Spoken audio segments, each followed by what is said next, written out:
नमस्कार दोस्तों। MPPSC forest service mains में एक सबसे इम्पोर्टेंट टॉपिक है माइनर फॉरेस्ट प्रोडक्ट यानी लघु वनोपज। तो आज हम इसी पे बात करेंगे कि एक्चुअल माइनर फॉरेस्ट प्रोडक्ट क्या है, क्या उनका रोल है और उनसे किस तरह के क्वेश्चंस बन सकते हैं। इन सब बातों पे आज चर्चा करेंगे। तो अगर चैनल को सब्सक्राइब नहीं किया है तो प्लीज़ चैनल को सब्सक्राइब कीजिए। और निश्चित रूप से अगर आप आज की वीडियो को देखेंगे तो माइनर फॉरेस्ट प्रोडक्ट के लिए जो आपका जो नज़रिया है सोचने का, उसमें कुछ बदलाव आपको देखने को मिलेगा। पहली बात तो पहले एक सिंपल वे में समझिए कि हम लघु वनोपज किसे कहते हैं। तो जितना भी फॉरेस्ट से नॉन टिम्बर प्रोडक्ट हमको मिल रहा है, यानी लकड़ी को छोड़कर कोई भी अगर लकड़ी मिल रही है तो फॉरेस्ट में फॉरेस्ट प्रोडक्ट की डेफिनेशन में आ जाए। लकड़ी को छोड़कर जो भी मिल जाए, जैसे पत्ता हो, फूल हो, फल हो, वो सब माइनर फॉरेस्ट प्रोडक्ट में आता है। क्या क्या हो सकते हैं? यूं तो माइनर फॉरेस्ट प्रोडक्ट की डेफिनेशन को शब्दों में बयां करना बड़ा कठिन है, क्योंकि अगर हम यहाँ देखें, ध्यान से देखें, जैसे हम अपने राज्य में देखें, जैसे तेंदुपत्ता है, महुआ है, इन सब पे बात करेंगे अभी हम। ठीक है। साल है, साल के पत्ते हैं, साल का बीज है, लाख है। यहाँ पर अगर कहा जाए चिरौंजी है, जो भी अचार मार्केट में इस समय आना शुरू हो चुका है। यहाँ पर आपने खाया भी होगा ये। मतलब खीर वगैरह में तो खाई होगी कम से कम। बेड़ा है, हडरा है, गोंद है, खीर है। ये सब मैं आपको बताऊंगा। ऐसे ना जाने कितने हम माइनर फॉरेस्ट प्रोडक्ट की बात करते हैं, और इनको हम तक पहुंचाने के लिए भारत सरकार और राज्य सरकार अपने स्तर पर काम कर रही है, क्योंकि हमारे दैनिक जीवन में इनका बहुत ज्यादा उपयोग है। फॉर एग्जाम्पल, पहले तो अपन यहाँ जाए कि जैसे आज एक आइडियल केसेस में क्या क्या माइनर फॉरेस्ट प्रोडक्ट है, तो स्क्रीन पे कुछ आपको दिख रहा है। ये भारत सरकार बकायदा ट्राइफेड, क्योंकि देखो इसमें भी अभी मैं समझाते हुए बताने की कोशिश भी करूंगा कि ट्राइफेड क्या काम कर रहा है, राज्य सरकार ने कैसे जो है माइनर फॉरेस्ट प्रोडक्ट के लिए एजेंसीज बनाई, इन सब बातों पे बात करेंगे। तो आज हम देख रहे हैं कि जैसे लिखा ना वाइल्ड हनी, जंगली शहद पेड़ पे भी लग सकता है, पत्थरों पे भी लगता है। चट्टाने जो है उसके ऊपर भी शहद के छत्ते जो है वो लगते हैं। तो अगर हम इमली की बात करें, शिकाकाई की बात करें, हडरा बहडा, ये महुआ का फूल है जिससे जो है वो हम फल उसका खाते हैं। महुआ का जो बीज है जिससे तेल निकाला जाता है। चिरौंजी है। काल मेघ है, आपको मालूम है कि बुखार की जितनी भी मतलब दवाइयां हैं आयुर्वेद में, उसमें काल मेघ वो बहुत कॉमन जो है वो औषधि है। तो यहाँ उन्होंने एक लिस्ट बनाई, सामने आपको दिख रहा होगा, इमली, महुआ फूल, महुआ बीज, साल, तेंदू, बांस, ठीक है, आंवला, चिरौंजी, लाख, गम जिसको गोंद कहते हैं हम, जंगली शहद, ये जितने भी नाम हैं, ये सब माइनर फॉरेस्ट प्रोडक्ट है। अब हमें पूरे हिंदुस्तान में कितने माइनर फॉरेस्ट प्रोडक्ट हैं इसके ऊपर अभी हमें कोई लेना देना नहीं। हम अपने राज्य की बात पहले करेंगे। तो टेक्निकली अगर हम अपने राज्य में देखें तो हमें यहाँ पर दिख रहा है कि सबसे इंपॉर्टेंट है तेंदुपत्ता एक, दूसरा है महुआ दो, क्योंकि महुआ से जो है अगर कहा जाए एक शराब भी बनती है जिसको हेरिटेज लिकर नाम से मध्य प्रदेश सरकार बेचती भी है, मतलब उसको प्रमोट भी कर रही है और उसको टैक्स वैक्स से भी बाहर रखने की कोशिश की गई है। फिर उसके बाद जो है वो अगर हम जाएं तो लाख। ऑलमोस्ट आपने अपनी जिंदगी में लाख के कई खिलौने, चूड़ियां और कई चीजें देखी होंगी। कल को अधिकारी बनोगे तो किसी जगह को सील करने में वो जो चापड़ उसमें इस्तेमाल होगा लाख ही होगा, जो कि कीट से तैयार होता है। यहाँ पर चिरौंजी, कभी भी खीर खाई होगी तो चिरौंजी तो जरूर खाई होगी यहाँ पर। तो ये चिरौंजी है। ये फल भी इसका बहुत जो है अगर कहा जाए, अचार बोलते हैं इसको, बड़ा स्वादिष्ट लगता है, खट्टा खट्टा हल्का सा। और आप में से जो है वो काफी लोगों ने खाया भी होगा। बेहड़ा, आवड़ा, हडरा, त्रिफला। ऑलमोस्ट जब च्यवनप्राश खाओगे तो उसके मेन इंग्रेडिएंट्स में तो ये तीनों ही। तो पहले के समय में तो जो है वो कहावत होती थी गांव में कि हडरा बेहड़ा जो कोई खाए ताके बैद घर बेद ना आए। मतलब अगर हम हडरा बेडरा इनको खा रहे हैं या थोड़ा, क्योंकि बहुत ऐसा तो नहीं कि कोई रोज के खाने के हिसाब से, बट जैसे हम सुपारी खाते हैं ऐसे अगर हम इसका सेवन कर रहे हैं तो हम बीमारियों से अपने आप को बचा सकते हैं। तो ऐसे हडरा है, बहड़ा है, गोंद है, खेर है, कत्था बनता है, खेर दिख रहा होगा, इस तरह का होता है। ये सब जो है अगर कहा जाए मध्य प्रदेश के अंदर पाए जाने वाले फॉरेस्ट प्रोडक्ट है। पलाश इसलिए क्योंकि दोने पातल तो अब सरकार फिर से कोशिश कर रही है। पहले तो गांव में पलाश से ही दोने और पातल जो है वो तैयार किए जाते थे, है ना। ढाक के तीन पात आपने सुना होगा, ये पलाश के जो पत्तियां होती हैं उसके लिए कहा जाता है।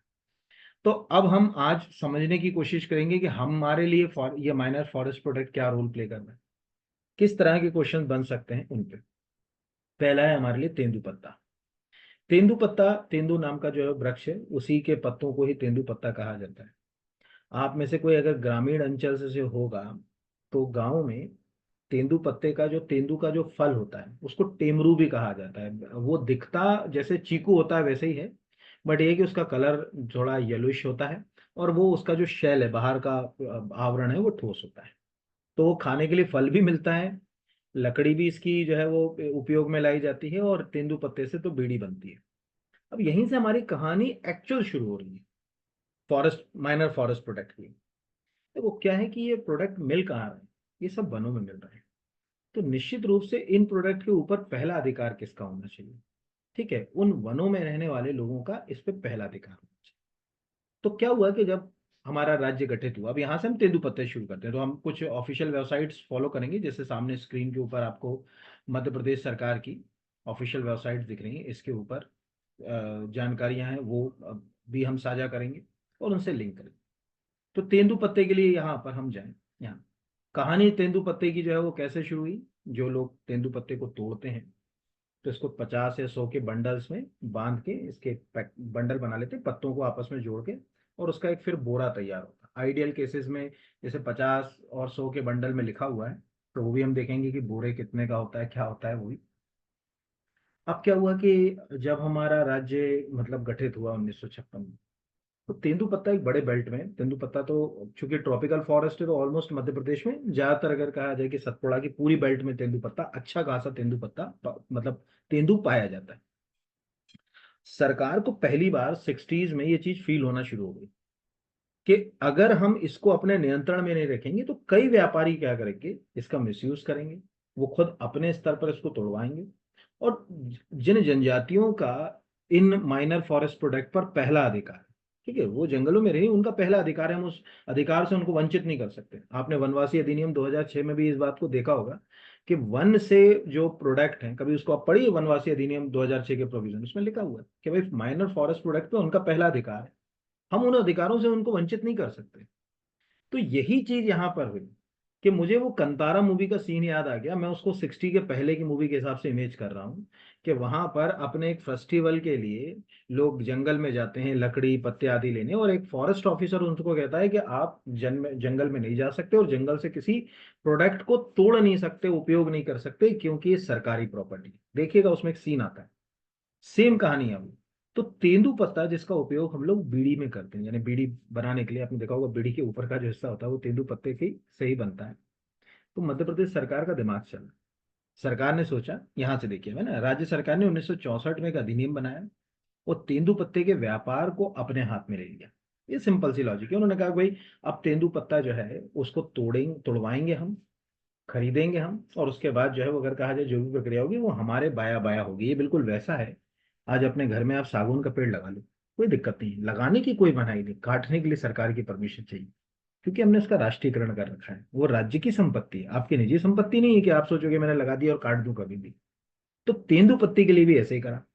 तो अब क्या हुआ, देखिए उसी के अंदर लिखा हुआ है, ये सब ऑफिशियल वेबसाइट के ऊपर, कि तेंदु पत्ते के संग्रहण और व्यापार में वनवासियों को अधिक लाभ देने के लिए ये हमने जो है वो प्रक्रिया इनिशियल स्टेज पर 1964 में शुरू करी। तो आज अगर हम यहाँ एक सिंपल जैसे समझें, 64 में जो चीज हुई, वनवासी अधिनियम 2006, अगर हम 2006 के इस अधिनियम के ऊपर जाएं, ये जो अधिनियम दिख रहा है, तो इस अधिनियम का आप ये फोटो में भी दिख रहा होगा कि जो जितना भी माइनर फॉरेस्ट प्रोडक्ट है उस फॉरेस्ट प्रोडक्ट में हम इनके अधिकारों को सुनिश्चित करेंगे। ठीक है, उनकी आजीविका, क्योंकि देखो माइनर फॉरेस्ट प्रोडक्ट से उनकी क्या है, आजीविका जुड़ी हुई, तो वो आजीविका के लिए उनको अधिकार तो देना पड़ेंगे। तो ये अधिनियम तो आज बना 2006 में, लेकिन प्रक्रियाएं इससे पहले ना जाने कितने पहले जो है वो अगर कहा जाए कि हम ये प्रक्रियाओं को जो है वो अपना चुके हैं या इसके ऊपर काम करना शुरू कर चुके हैं। तो अब क्या हुआ कि मध्य प्रदेश सरकार ने 64 में तेंदुपत्ता व्यापार अधिनियम बना लिया 64 में।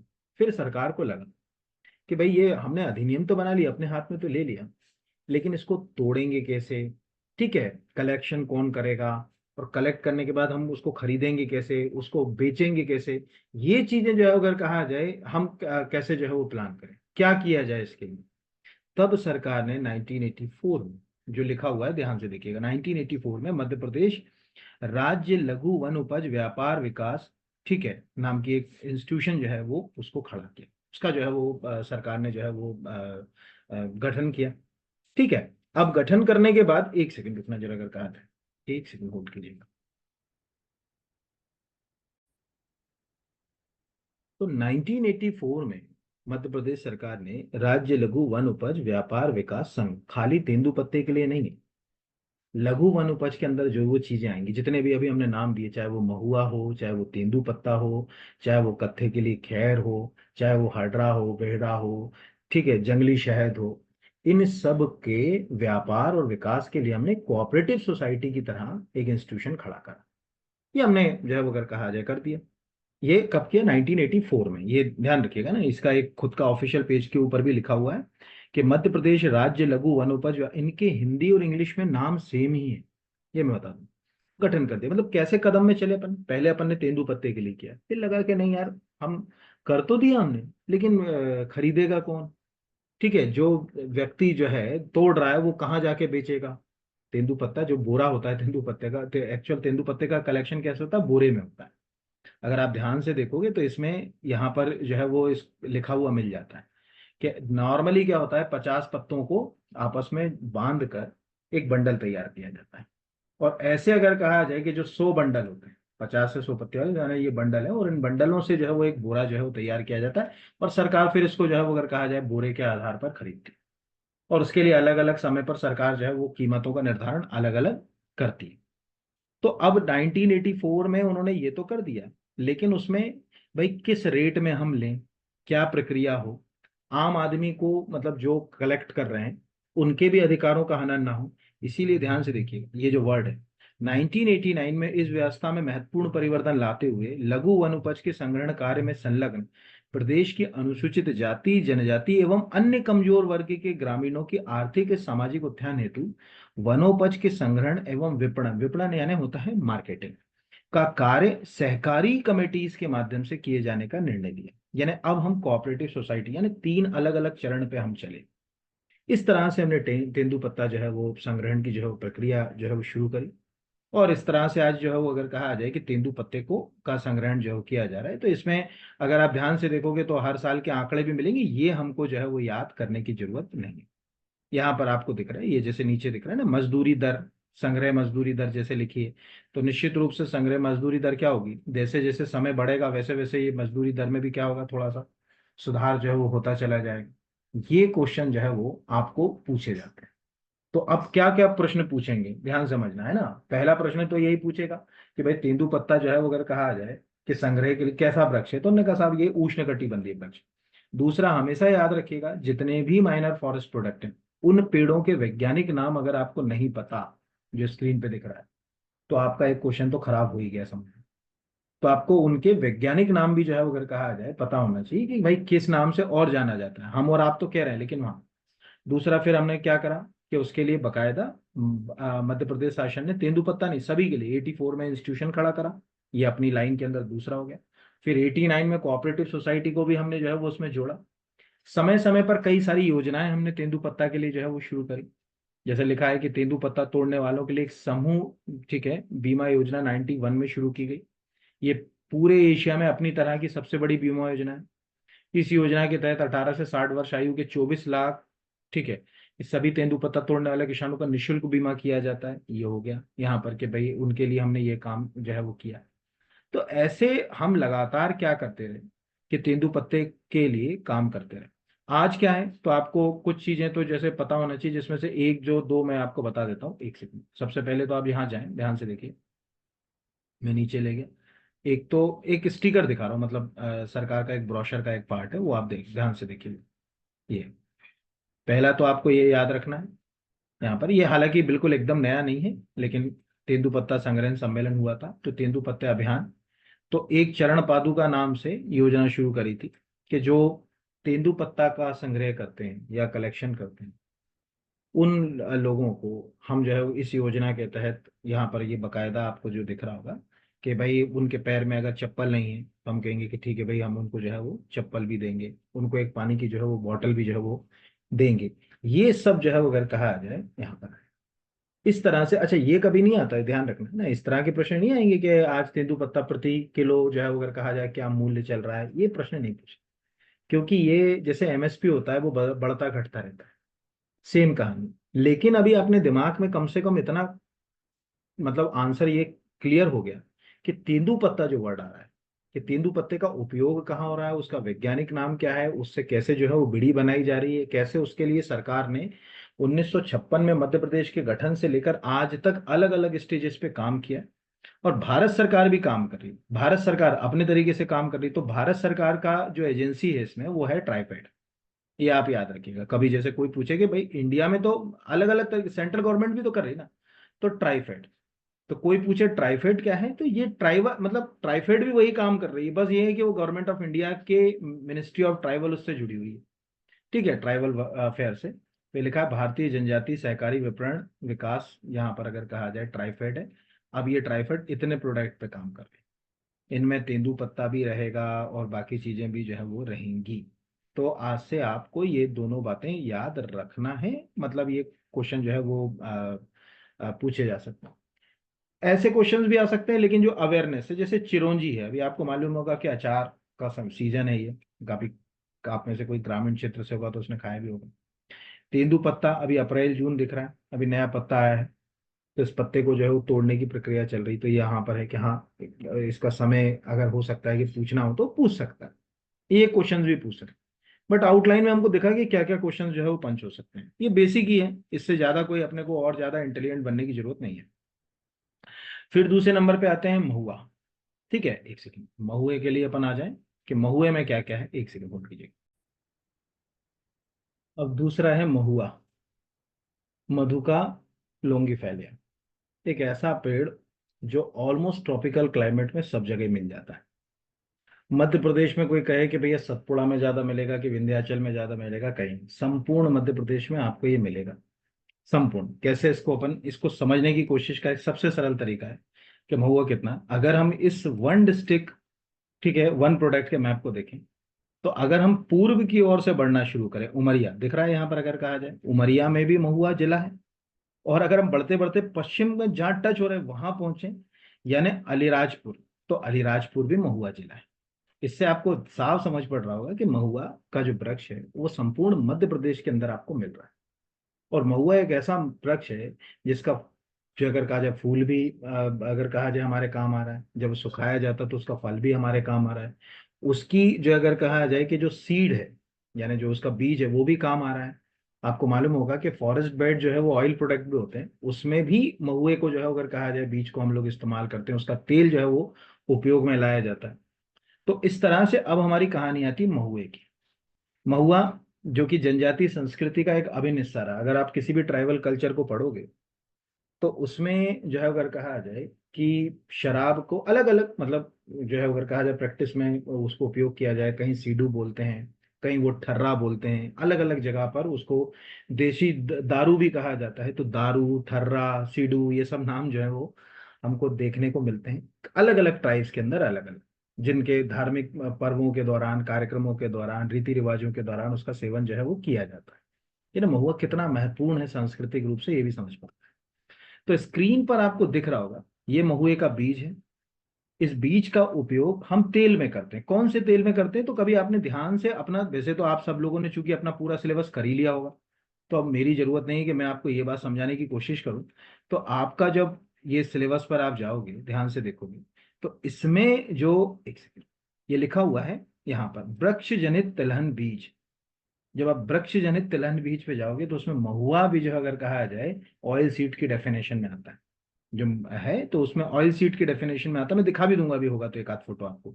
तो अभी हमारी कहानी में है कि उसके सीड से निकलने वाला तेल भी उपयोग हो रहा है, उसके फूल जो है वो अगर कहा जाए वो भी उपयोग हो रहे हैं। इस फूल के सूखने के बाद की स्थिति में ये जो फल हमारे सामने है, इसका इस्तेमाल भी हम अलग अलग जगह पर, इससे अचार भी बनता है, चटनी भी बनती है।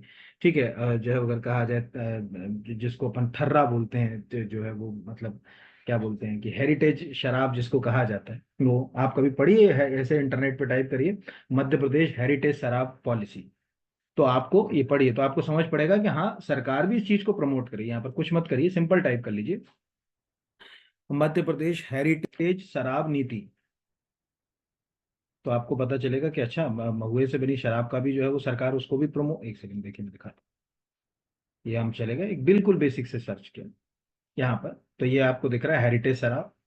इस हेरिटेज शराब में अगर आप जब नीचे जाओगे तो आपको जो आर्टिकल्स मिलेंगे यहाँ पर, उसमें आपको मिल जाएंगे कि मुझे अगर कहा जाए ये यहाँ पर, यहाँ तो मध्य प्रदेश, इसमें से कोई भी वेबसाइट अगर हम पढ़ लें तो उसमें महुए का ही उल्लेख जो है वो हो रहा होगा यहाँ पर। तो ये लिखा ना, जैसे यहाँ पर दिख रहा है कि मध्य प्रदेश में परंपरागत महुआ शराब को हेरिटेज लिकर के नाम से बेचने की प्रक्रिया शुरू हो गई है। ठीक है, ये यहाँ पर इससे जनजातीय लोगों को जो है वो अगर कहा जाए लाभ मिलेगा।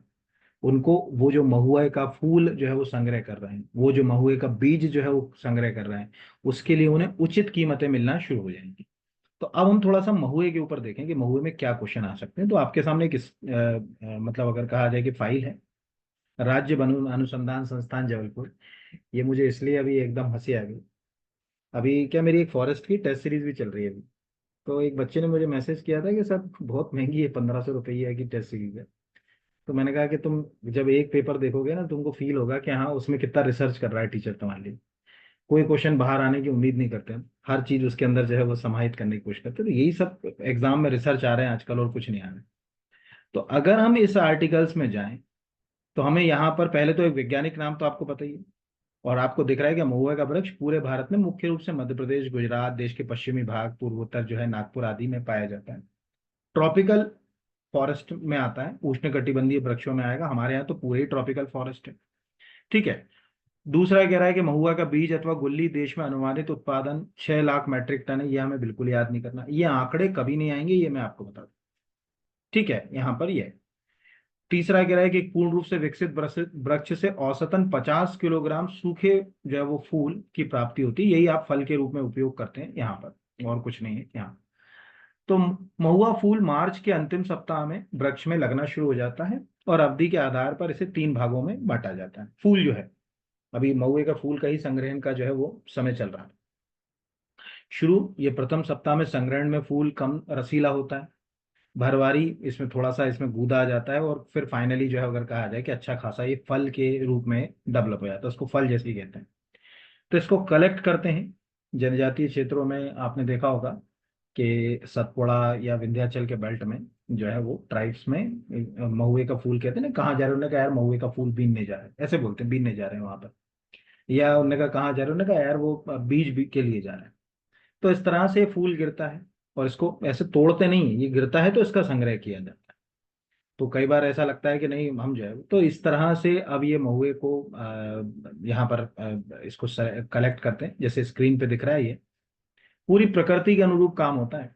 इंसान की दखलंदाजी प्रकृति में, बड़ा अच्छी बात है कि जनजातीय संस्कृति ने कभी प्रकृति के साथ छेड़खानी नहीं करी। ये बहुत मतलब आपको मतलब ये सौभाग्य है कि आज भी वो नेचर को उसी तरीके से मान रहे हैं जैसे नेचर ने हमको सौंपा है।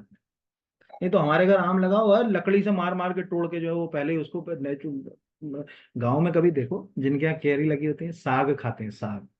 और शहर वाले क्या होते हैं, कच्चे आम को कार्बाइड से पका के खाते हैं। कभी देखिए जाके गांव में, अभी पहला पानी गिरेगा खूब खाते हैं, साग होती है उसको साग कहा जाता है, बड़ी उसका स्वाद ही अलग होता है, क्या आम वो स्वाद देगा उसमें। तो महुआ दिख रहा होगा कि यहाँ नीचे ये महुए को फूल को कलेक्ट किया जा रहा है। अब आपको सबको ये मतलब इमेज भी रहेगी दिमाग में कि ये फूल दिखता कैसे। तो कभी जीवन में मौका मिले किसी महुए के वृक्ष के पास जहाँ फूल गिरा हो तो उसको हाथ में लेके देखिए, तो चीजें ज्यादा इमेज रहती हैं दिमाग।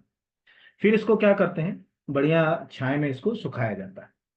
तो ये इस तरह से ये फूल कलेक्ट होता है, फिर इसको सुखाना शुरू करते हैं, क्योंकि अभी हमारे काम करने खराब हो जाएगा, सड़ जाएगा। सुखाना बहुत जरूरी है। जब इसको सुखाना शुरू करते हैं तो सुखाने के बाद जो है वो इस तरह से मिलता है, बड़ा स्वादिष्ट लगता है, खा के देखिए कभी, मतलब इसका एक अलग ही मीठापन। फिर इससे जो है अगर कहा जाए फर्मेंटेशन से यानी किण्वन की विधि से इससे शराब भी बनाई जा सकती है। और अभी मध्य प्रदेश में भोपाल में अंतर्राष्ट्रीय वन महोत्सव का आयोजन होता है, यही होता है, ये भी क्वेश्चन है कहाँ होता है। तो पहली बार इस साल, पहली बार अगर कहा जाए महुए का अचार जो है वो आया था। आप कभी जो है वो अगर टाइप करें तो मिल भी जाएगा आर्टिकल में आपको। ये सब चीजें आती भले ही ना हो लेकिन पता होनी चाहिए। ठीक है, अंतर्राष्ट्रीय वन महोत्सव महुए का अचार। अब आप देखेंगे तो अभी का भोपाल का ही आया यहाँ पर। अब महुए की बनी मिठाई और अचार, 30 लाख रुपए आवंटित, ये दिख रहा है। ठीक है, तो ऐसे अगर कहा जाए इसमें आप देखोगे मध्य प्रदेश का भी मिल जाएगा इसमें यहाँ पर। तो अब हमें ये बात समझ पड़ी कि क्या क्या काम उसमें हो रहा है। तो ये इस तरह से सूखने के बाद ये ऐसा हमको जो है वो फूल दिखता है। तो बढ़िया छांव में इसको सुखाया जाता है, प्रोसेस्ड किया जाता है। क्योंकि इसमें अगर आप ऊपर देखें यहाँ पर कि ये महुए के अंदर की उसने ये बताई कि महुए में क्या क्या चीजें हैं, फूल के अंदर जब प्रयोगशाला में टेस्ट किए गए तो इम्प्यूरिटीज तो 2% से अधिक नहीं, कुल राख 5%, अम्ल एल्कोहल 25% से कम नहीं, जल घुलनशील सार 70%, यानी इसमें एल्कोहल बहुत ज्यादा मात्रा में, मतलब इसके अंदर से तैयार किया जाए, ऐसे तो नहीं मिलेगा ना, वो तो फर्मेंटेशन से ही बनेगा एल्कोहल तो।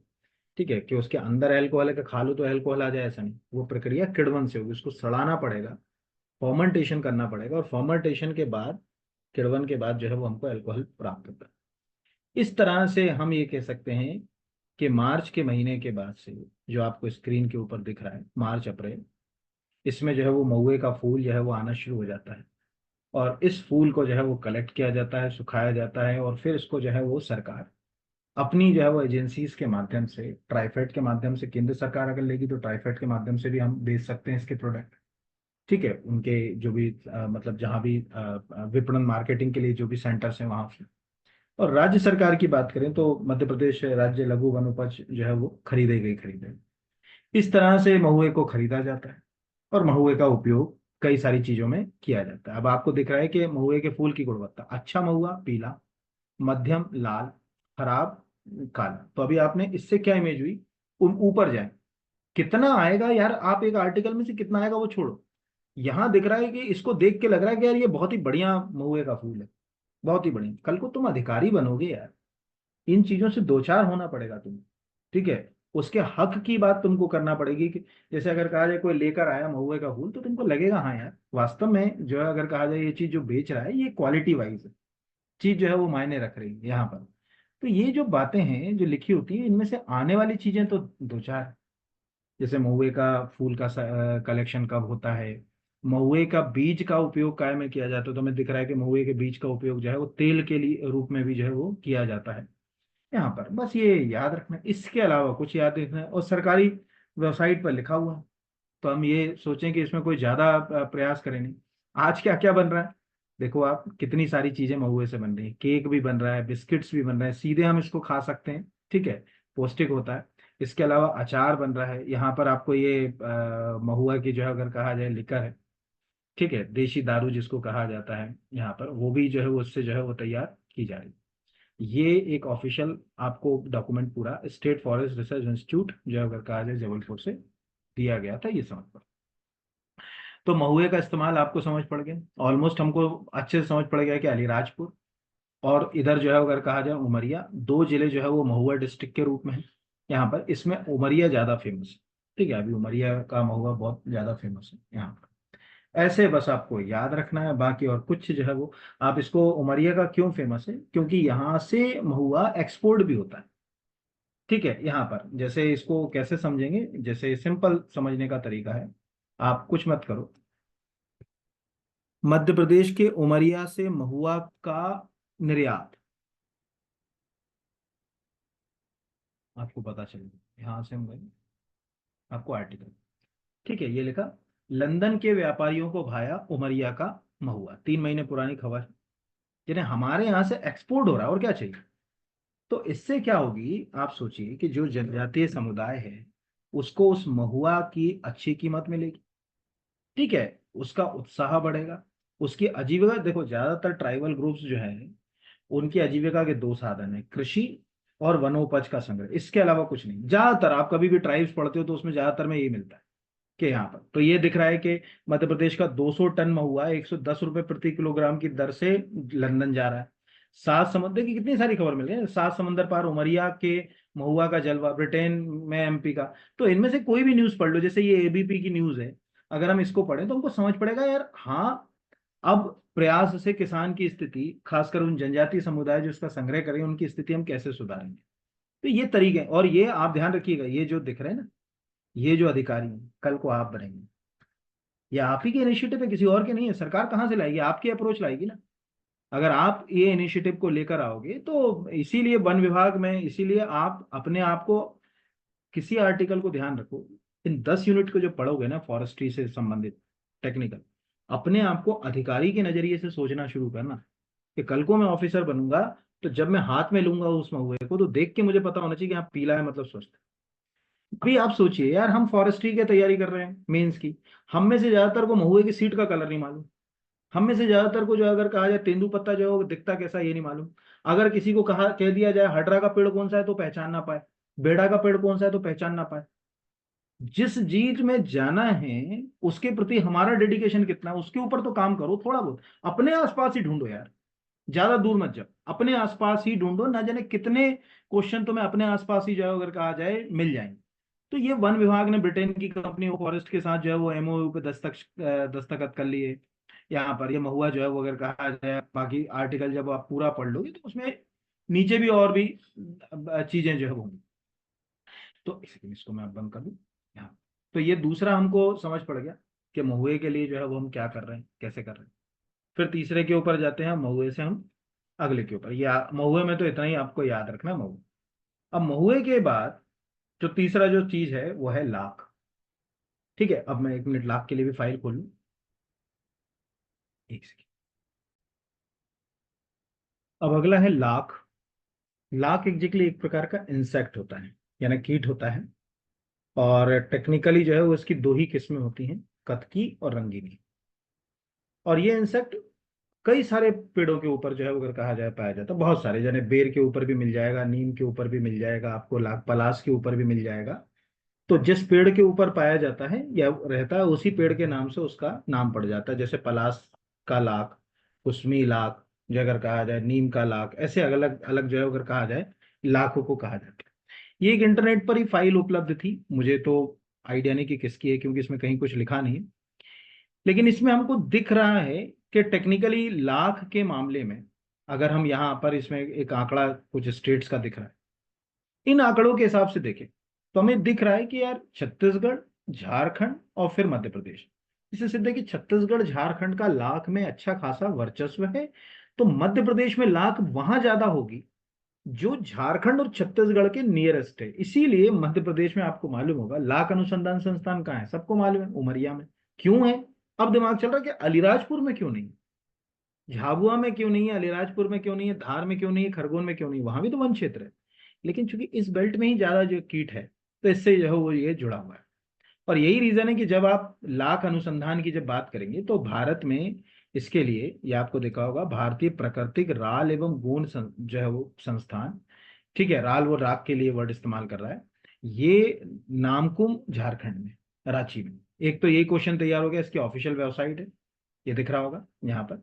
ठीक है, इसको कहते थे पूर्व में भारतीय प्राकृतिक लाख गोंद संस्थान और भारतीय लाख अनुसंधान संस्थान, यहाँ पर।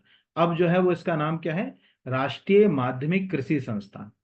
पहले ये किस नाम से जाना जाता था, भारतीय प्राकृतिक राल एवं गोंद संस्थान और भारतीय लाख अनुसंधान संस्थान, नामकुम रांची में है। और इसका कारण भी आपको दिख रहा है कि रांची लॉक जो प्रोड्यूसिंग स्टेट्स हैं उसमें जो है वो टॉप 2 के अंदर जो है वो अपनी जगह बनाए हुए हैं। अब सबसे पहले तो थोड़ा सा लाख के ऊपर चले जाएं। तो लाख ऑलमोस्ट इस क्लास में सबने जो है वो देखा होगा, पहले तो देखें। इसके लिए भी हमारे पास एक मंडला के उष्णकटिबंधीय वनों संस्थान की एक फाइल हमको मिली।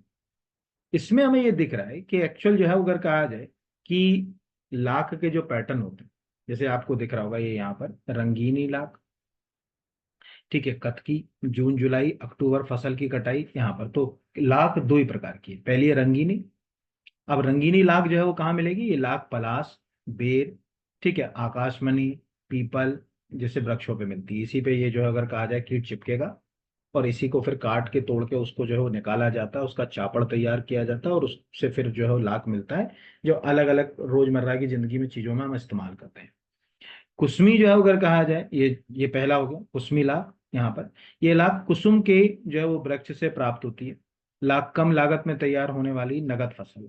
तो अब अपने पास ये तो आ गया कि रंगीनी लाख जो है वो कई उससे मिल जाएगी, पलास से ज्यादातर। रंगीनी जो लाख है वो दो ही पेड़ों से मिलती है, मोस्टली पलास, मोस्टली अगर कहा जाए पलास, और दूसरा अगर कहा जाए बेल। बाकी पे भी लगते हैं, ऐसा नहीं कि लाख और पेड़ों के ऊपर जो है वो कीट नहीं लगेगा, बट इतना ज्यादा नहीं लगता कि जो अगर कहा जाए कि वो हमको उत्पादन दे दे।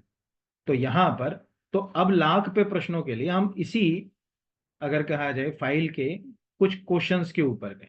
उसने हमको बताया कि आपसे क्या मतलब, एक आम आदमी के दिमाग में क्या क्वेश्चन आ सकते हैं। पहला तो क्या है कि लाख क्या है, तो सिलेबस में देखो लाख एक प्रकार की राल है, ठीक है, यानी एक प्रकार का नेचुरल रेजिन ही है, प्रकृति का एक प्रकार का रेजिन है।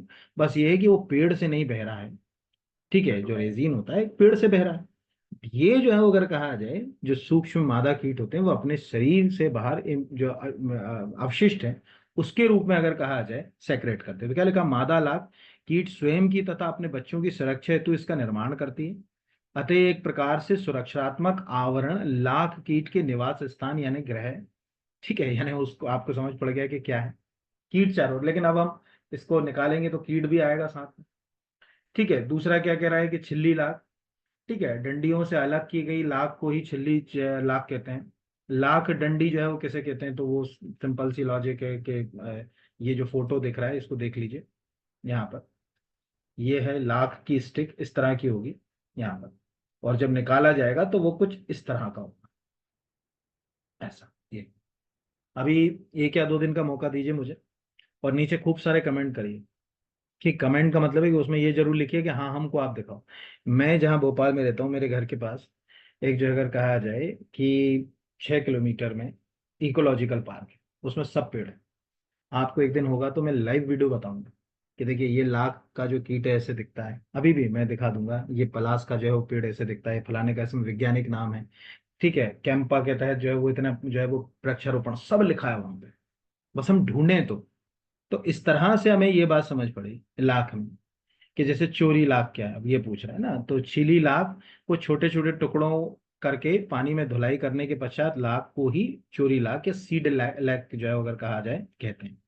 चपड़ा, उसको छोटे छोटे हिस्सों में वो कर लिया जाता है चपड़ा। इस तरह से अगर कहा जाए ये बात निकल कर आई। लाख कीट कितने प्रकार के होते हैं, तो अभी मैंने आपको बताया कि टेक्निकली लाख कीट 2 ही प्रकार के, कुसुमी, जो कुसुम का जो है वो कुसुम का फल खाया, गांव में अपने किसी दोस्त से पूछना तो उनको बताएगा, ठीक है। और रंगीनी लाख जो मेनली जो अगर कहा जाए पलाश और बेल। तो यहाँ पर जो अगर कहा जाए कि अपने को दिख रहा है कि लाख किस तरह से हमारे आसपास जो है वो पाया जाता है, तो कुछ में अब यहाँ पर तकनीकी नाम भी मिल रहा है। अब यहाँ पर ध्यान से देखो है ना क्या लिख रहा है, वो पलाश या ढाक। तो शुरू में मैंने क्या कहावत बोली थी, ढाक के 3 पात। कोई व्यक्ति अगर जीवन में उन्नति ना करना चाहे तो जैसा पहले था वो वैसा ही बाद में हो। इसी को हम आम भाषा में ढाक के 3 पात जो है वो कहते हैं। तो ढाक या पलाश, ये पलाश का वैज्ञानिक नाम लिखा हुआ है, ये कुसुम का वैज्ञानिक नाम लिखा हुआ है, इनकी टहनियों पर पाया जाता है। कुसमी लाख वर्ष में 2 फसलें 6 6 महीने में जो है वो प्राप्त होती हैं। कब कब जो है अगर कहा जाए इसका चक्र है पूरा दिया हुआ है, आप खुद ये फाइल डाउनलोड कर सकते हैं, ठीक है, खुद फाइल डाउनलोड कर सकते हैं, मेरी जरूरत इसमें आपको जो है वो पड़ेगी नहीं। इस तरह से ये बात यहाँ पर लाख के कीट की कहानी है। तो ये कम से कम लाख, जैसे बेर के वृक्ष में लाख, तो 2 फायदे अपने को मिलते हैं ना, जैसे बेर के ट्री को क्या कहेंगे, ठीक है, वो मिल जाएगा। तो अब हमको दिख रहा है बेर है, बमूल है, भालिया है, खेर है, नहीं, मैंने आपको कहा कि ऑलमोस्ट ज्यादातर वृक्षों के ऊपर लाख मिल जाए, बट उपयोग हम 2 3 का ही करेंगे जिससे हमको लाख मिले। और फिर लाख का इस्तेमाल रोजमर्रा की जिंदगी में हम कई तरह के खिलौने या उत्पादों को तैयार करने में करते हैं। तो ये अब आपके लिए बस इतना ही जो है वो काम का था यहाँ पर।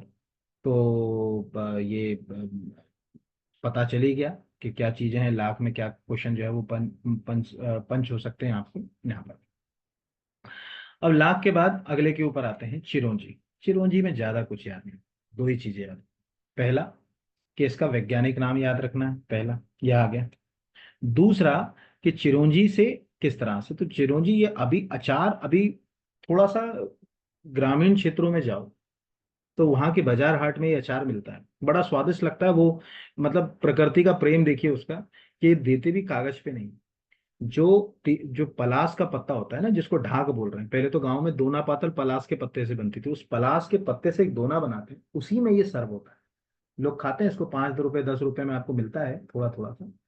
और खाने के बाद जब आप इसको खा लोगे, जैसे हम छोटे छोटे थे, आपने भी क्या होगा, पहले क्या होता था, अब तो कोई खाता नहीं है चीजें। बेर जो होती है, बेर को खाने के बाद उसको, उसकी गुठलियां अगर सुखा के तोड़ ली जाए तो उसमें भी इसी तरह का अचार निकलता है, बट वो ऐसा नहीं होता, बट अचार जैसे ही जो है वो निकलता है यहाँ पर। तो इसके ये फल हैं, फल को हम चाहें तो सुखा लें या उपयोग कर लें, और उसके बाद फिर जो है अगर कहा जाए इस फल के अंदर से चिरौंजी निकलती है। ऑलमोस्ट जितने भी आपने प्रसाद खाए होंगे भगवान वाले, उनमें तो ये चिरौंजी बहुत कॉमन है, जो और खीर में तो आपने खूब खाई होगी। तो अचार में तो इतना ही याद रखना, अचार का संग्रह भी मध्य प्रदेश शासन ही कराती है। अचार कलेक्शन के लिए भी जो है होगा, गांव गांव में सोसाइटीज को कलेक्ट करती है। पूरी प्रक्रिया के तहत जो आपको प्रक्रिया बताई, उस प्रक्रिया के तहत जो है अगर कहा जाए, इसको कलेक्ट किया जाता है। ये क्वेश्चन जो है वो हमको आ सकता है। और फिर इसके बाद अगले के ऊपर बढ़ते हैं हम। एक लेक्चर में ज्यादा नहीं कर पाएंगे ना, अभी हम बेहड्रा, हड्रा, आंवला, इन तीन के ऊपर और बात कर लेते हैं।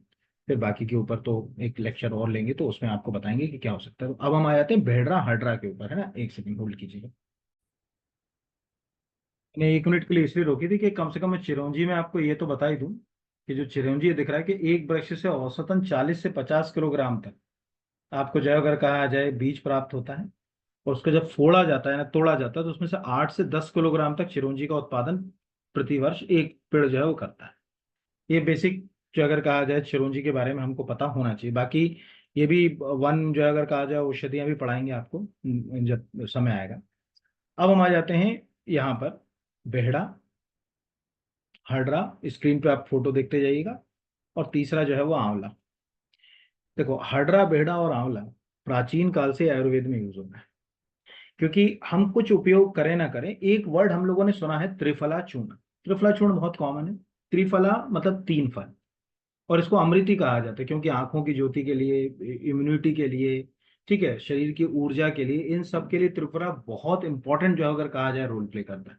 तो त्रिफला चूर्ण में क्या क्या है? एक है हाड्रा, एक है बेहड़ा, और एक है आंवला। ध्यान रखना, एक होता है त्रिकटु चूर्ण और एक होता है त्रिफला। दोनों बातें अलग अलग हैं। ठीक है, कोविड के समय मध्य प्रदेश शासन ने जो लोगों को फ्री ऑफ कॉस्ट जो है वो त्रिकटु चूर्ण दिया था, त्रिफला चूर्ण नहीं दिया था। तो ये याद रखिएगा कि कभी पता, वैसे तो कभी भी नहीं आएगा, मतलब क्योंकि उसको लिंक ही नहीं करना ना पूछेगा। बट कोई पूछे तो आपको ये पता होना चाहिए कि त्रिकटु, काली मिर्च ले लो, ठीक है, एक इंडियन लॉन्ग पेपर होती है जिसको पिपल्ली भी बोलते हैं, और ड्राई जिंजर, गांव के लोग इसको सौंठ बोलते हैं। इन तीन को मिलाकर अगर पीस कर बराबर मात्रा में उपयोग किया जाए तो इसको त्रिकटु चूर्ण कहा जाता है। कोविड में खूब उपयोग किया गया, मध्य प्रदेश सरकार ने इसको फ्री ऑफ कॉस्ट जो है वो बांटा था। पिपल्ली, इसको छोटी पीपल भी बोलते हैं लोग, लोंग पेपर भी बोलते हैं, जो भी अच्छा नाम लगे आप उसमें से वो लिख सकते हो। सौंठ तो गांव में आपने देखा होगा कि एक गर्म होती है, सर्दी जुकाम कफ आदि को ठीक करने में ड्राई जिंजर या सौंठ का बड़ा उपयोग किया जाता है। सौंठ के, जब कोई महिला बच्चे को जन्म देती है तो देखा हो गांव के लोग वो सौंठ के लड्डू खिलाते थे पहले, ठीक है, उसमें यूज होती थी। वो अलग चीज है। ये अलग चीज है हड्रा, बेहड़ा और आंवला। तो अभी हमारे सामने तीनों हैं। तीनों में क्या क्वेश्चन आ सकते हैं? पहला तो वैज्ञानिक नाम पता होना चाहिए, जैसे बेहड़ा है आपको स्क्रीन के ऊपर वैज्ञानिक नाम पता है। हड्रा, नीचे आप चले जाएं, हम नीचे चले जाएं तो हड्रा है, इसका वैज्ञानिक नाम हमको जो है वो पता होना चाहिए। और इसके ऊपर क्या है? तो अभी हमारे सामने भारत सरकार की एक ऑफिशियल फूड प्रोसेसिंग की फाइल खुली हुई है, प्रधानमंत्री जी की औपचारिक सूक्ष्म खाद्य प्रसंस्करण उद्यम योजना। अब इस फाइल के अंदर हम जाएं तो बेहड़ा की एक पुस्तिका दिख रहा होगा, बेहड़ा का फल इस तरह से दिख। इसके टेक्निकल पार्ट पर भी हम आएंगे, लेकिन अभी एक लेक्चर में तो आप सोचो कि सब पढ़ा दूं तो वो मेरे लिए भी कठिन है, लंबा और लेंदी हो जाता। आप आधा 1 घंटे का लेक्चर की उम्मीद ज्यादा करते हैं आज के स्टूडेंट। बड़ा लेक्चर देखो तो उनको देखना ही पसंद नहीं होता, वो सोचते हैं कि इसमें कोई हमारे काम का नहीं होगा। तो बेहड़ा के कई सारे नाम हैं हिंदुस्तान में, बट ऑलमोस्ट जो है अगर कहा जाए कि ज्यादातर जगह पर इसको बेहड़ा ही कहा जाता है या बेबीटक कहा जाता है। ये दो नाम आपको जो है वो उसके याद रखना वैज्ञानिक नाम के अलावा। ट्रॉपिकल क्लाइमेट में पाए जाने वाला पेड़ है। ऑलमोस्ट अगर कहा जाए तो मध्य प्रदेश में आपको हर जगह मिल जाएगा। जहां मैं आपको बता रहा था कि मैं घूमने जाता हूँ, वहां भी बहुत बेहड़ा के पेड़ लगे हैं, बहुत बहुत अगर कहा जाए। और त्रिफला में प्राचीन काल से इस्तेमाल हो रहा है। आपने कभी जीवन में त्रिफला ना खाया हो तो कम से कम आपने च्यवनप्राश खाया। च्यवनप्राश के भी मुख्य जो इंग्रेडिएंट्स हैं उसमें इसको जो है वो जगह दी गई है, बेहड़ा। तो बेहड़ा भी एक माइनर फॉरेस्ट प्रोडक्ट है। हालांकि इसके कलेक्शन के लिए ऐसे कोई रिस्ट्रिक्शंस नहीं कि जो है वो सरकार ही कलेक्ट करेगी, या आपके घर में बेहड़ा का पेड़ लगा है तो आप उसको सरकार की बिना परमिशन के बेच या खा नहीं सकते, इसमें ऐसा नहीं। बट ये है, ग्रामीण क्षेत्रों में इसको कलेक्ट किया जाता है, सीधे व्यापारी भी इसको खरीद लेते हैं। जो है अगर कहा जाए कि जो जनजातीय समुदाय हैं वो कलेक्ट अगर करते हैं तो व्यापारी भी ले सकते हैं। तो ये खेत से बेहड़ा फलों का संग्रहण, फिर उसको साफ करना, फिर उसका उपयोग करना। तो उपयोग में तो यही है, मोस्टली इसका उपयोग दो ही जगह हो रहा है, एक त्रिफला चूर्ण में और दूसरा अगर कहा जाए च्यवनप्राश में। इन दो चीजों में इस तरह से आपको दिख रहा होगा ये चूर्ण है।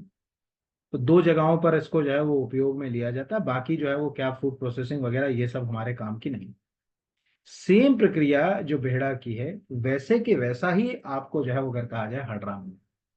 ठीक है, बेहड़ा और हडरा कोई ज्यादा जो है वो आपको अंतर नहीं, बस ये है कि जो बेहड़ा का जो फल है वो बहुत ज्यादा गोलाई वाला फल होता है। हडरा का फल जो होता है, जैसे मैं आपको एक हडरा का फल दिखाता हूं, जैसे ये हडरा। तो यहाँ पर अगर आप ऐसे जाओगे तो ये फल थोड़ा सा लंबाई वाला होता है, यानी ये गोलाई वाला नहीं होगा, ये इस तरह से दिखेगा। ठीक है, कुछ ऐसा ये ठीक है, ये हडरा है। बेड़ा होगा तो बहुत गोलाई लिए होगा जहां पर, तो ये सूखने के बाद कुछ ऐसा दिखता है। ठीक है, यहाँ पर काफी जो है अगर कहा जाए, और इसको कई लोग सुखा के भूंजने के बाद छोटे छोटे टुकड़े करके रख लेते हैं अपने पास। तो बेहड़ा जो और हडरा जो है वो उपयोग भी किया जाता है, खासकर जो मतलब पेट से संबंधित रोग हैं उनको ठीक करने में इस्तेमाल इसका ज्यादा होता है।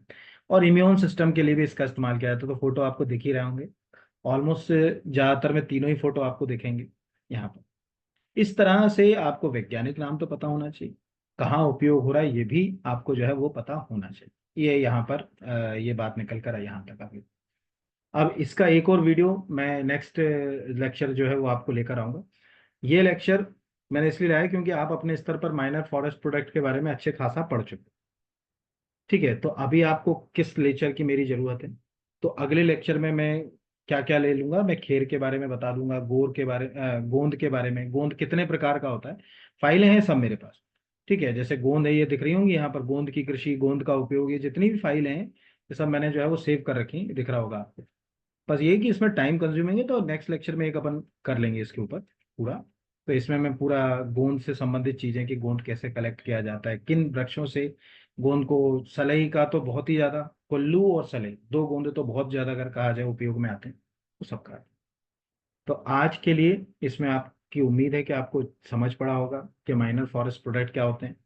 आउटलाइन फिर से 2 मिनट में मैं आपको बता देता हूँ कि इस दिशा में सरकार ने, मध्य प्रदेश सरकार ने जो पहला कदम उठाया वो 1964 में उठाना जो है वो शुरू किया, जो आपको स्क्रीन के ऊपर दिख रहा है यहाँ पर। तब हमने लघु वनोपज के लिए प्रयास किया और तेंदुपत्ता का ही पहला जो है वो नियम बनाया। फिर 84 में हमने मध्य प्रदेश राज्य लघु वनोपज जो है अगर व्यापार विकास संस्थान जो है वो बनाया। इसके अलावा हमने कई एक्ट भी पास किए जिनका सीधा जो है अगर कहा जाए सरोकार मध्य प्रदेश के अंदर जो है वो अगर कहा जाए फॉरेस्ट और माइनर फॉरेस्ट प्रोडक्ट के साथ था। उनमें से एक आध एक्ट मैं आपको दिखा भी देता हूँ क्या एक्ट पास किए। उन एक्ट को याद नहीं करना, उन एक्ट का ईयर याद करना। जैसे देखो, 1 मिनट, तो आपको ये याद रखना है।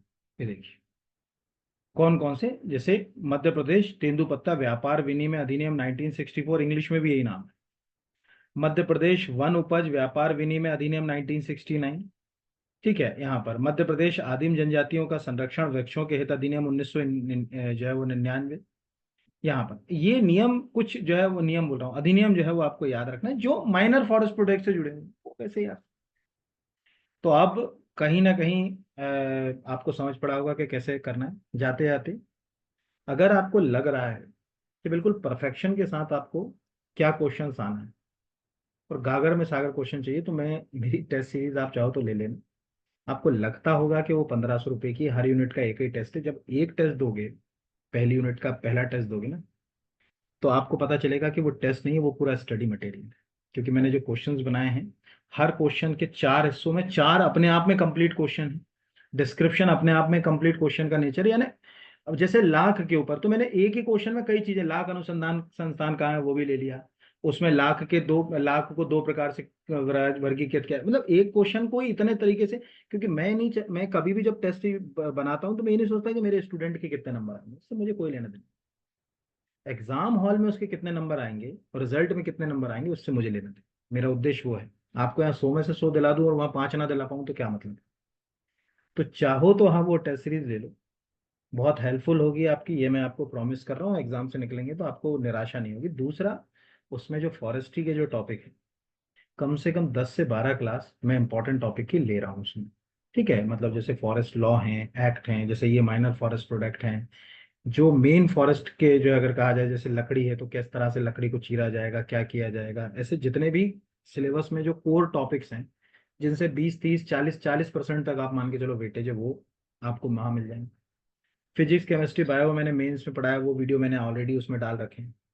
ट्राइब्स अभी अब मैंने फाउंडेशन कोर्स में नई यूनिट जुड़ी एमपीपीएससी प्री में, वो 17 वीडियो मैंने वहां डाल रखे हैं। तो ऐसे ही आपके 60 70 वीडियो तो उसमें है। तो वो एक प्रकार का एक शॉर्ट कोर्स ही है। ज्यादातर लोगों को लगता है कि वो टेस्ट सीरीज है, टेस्ट सीरीज नहीं है, वो अपने आप में एक कोर्स है पूरा कंप्लीट। और मैं कोई यहाँ पर ऐसा नहीं कि आप सोचोगे मैं प्रचारित कर, अगर आपको लग रहा है कि आपको अपनी तैयारी को बूस्ट करना, आपका वैल्यूएशन करना है, जो कुछ चीजें एरर में छूट जाती हैं, नोट्स प्रॉपर हमारे पास नहीं है और हमको क्वेश्चन पेपर से ही अपने आप को नोट्स की इमेज देना है, क्या पढ़ना है क्या छोड़ना है, तब वो आपके लिए बेहतर है। और अगर आपने ये सब तैयार कर रखा है तो कोई बात नहीं, आप तो चल ही रहे हो, मैं हूं यहाँ पे, कोई दिक्कत की बात ही नहीं उसके में। चलिए, बहुत धन्यवाद। और बस ईमानदारी से करिए, खूब मेहनत कीजिए, निश्चित रूप से आपको सफलता मिलेगी, इसमें कोई दो राय की बात नहीं। धन्यवाद। चैनल को सब्सक्राइब नहीं किया है तो जरूर सब्सक्राइब कीजिएगा, क्योंकि अब मैं रेगुलर हूँ, क्योंकि मेरा स्वास्थ्य थोड़ा बिगड़ गया था बीच में, अब मैं ठीक हो गया हूँ। तो अब मैं आपके साथ कंटिन्यूटी में रहूंगा। धन्यवाद आप सभी को।